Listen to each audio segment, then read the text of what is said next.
Alan Greenspan, he lived to be 100 years old. That's such a perfect number for a guy who's into numbers. He was responsible for pro-business policies, which created an economic boom in the 1980s, but were later seen as having unexpected negative consequences. When Congress passed the Dodd-Frank legislation to reform Wall Street after the financial collapse, there was a lot of consulting work for financial firms. But because Congress moved on and there was no new reforms, those jobs kind of dried up because the reforms were just absorbed into the system. The 1968 song, I Left the Cake Out in the Rain, it took so long for us to make it, and then we're all bummed when it's over. As I get older, I wonder if my capacity for dealing with crap is diminishing or if I'm just experiencing more of it. Finally, getting it means accepting life is kind of a shit show. Everything else is just a self help course. Jesus turned the water into wine because he didn't expect any of us to get through this life sober, but most of us do it anyway. Welcome. Welcome to Coffee Hour. I'm Stanley Smith. At Coffee Hour, we talk about everything and nothing. Recently, we talked about past lives regressions, waking up, how being racist is only for white people, and how we have a military-backed monetary system. The readings at Washington National Cathedral were from Jeremiah. We find comfort in the world and salvation in the Lord. And from Romans, Tupperware doesn't lock in freshness so it can stay in there, but so that it can get out. The gospel reading was from Matthew. Father's Day is a day to pray for our spiritual fathers. The sermon at Washington National Cathedral was by Spencer Brown. Spencer preached about Gay Father's Day and Juneteenth. Who cares that it's taken almost 2,000 years for the good news to get to us? Spencer said LGBTQ people are not sinful, but seeing them as less than human is. Whenever we see anyone as less than, it's sinful. Male, female, gay, straight, even Republican, Democrat. Vilifying people is a distortion. Sin is a topic that no one wants to talk about. Instead, we focus on grace. We hope we can just keep on sinning and let grace take care of everything else. Christ brings a sword to cut open the comfortable places of our existence and leave the distortions behind.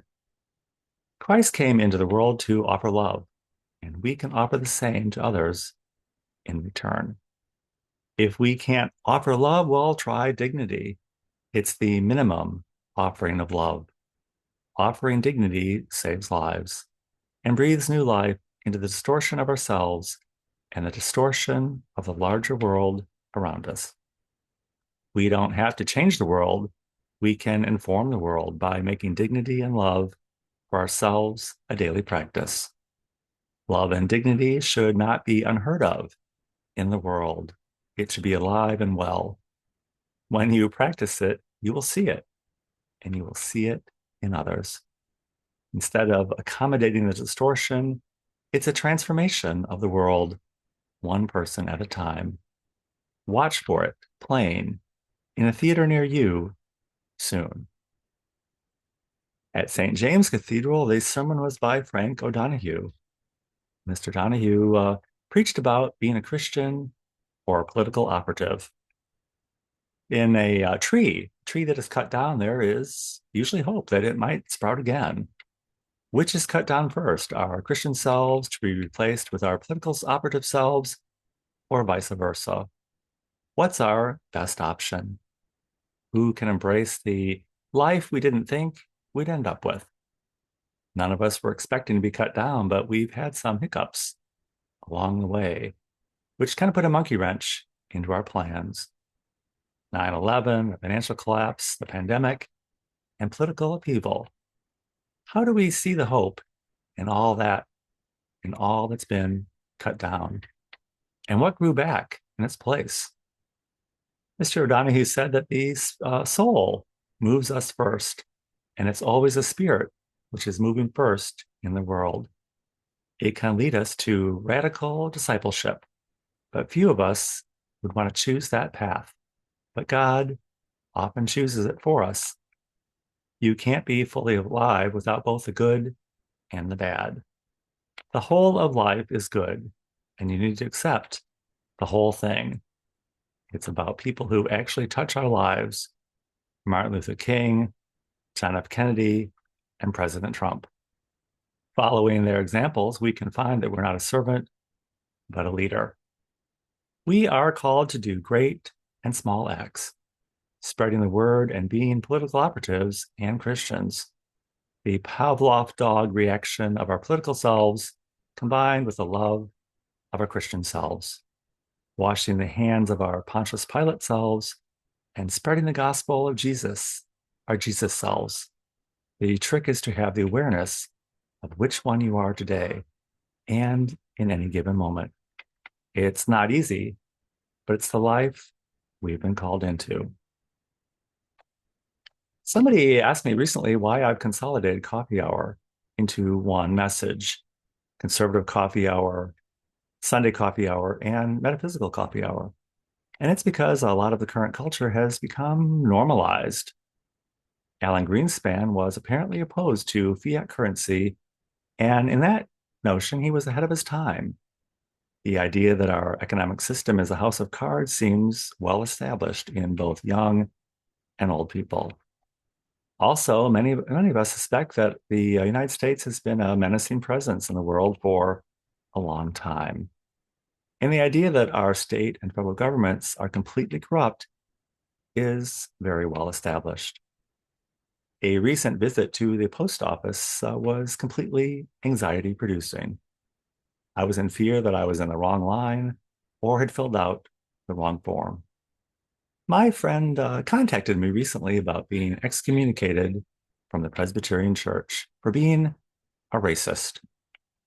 She reached out to me to compare notes about my excommunication from the same church. We had a 4-hour conversation about the topic at the coffee bar at the Ritz-Carlton. Excommunication and vilifying people they know and are in relationship with tells us a lot about the mission of the church to take the gospel into the world. They only want to be in relationship with their own tiny insular selves. The recent controversy about the reflecting pool in Washington, D.C. is not a new problem. Algae has been an issue in the reflecting pool since it was constructed in the 1920s. It's a new story because it's politically expedient against an opponent. Stirring that pot means more jobs and more money for the statites. But the underlying message is that we have to see ourselves. We need to look into the reflecting pool and see ourselves in all the algae for both good and for bad. If you'd like to join us at Coffee Hour, I've included my email in the description of this video. Be happy to send you an invitation. And I look forward to seeing you very, very soon.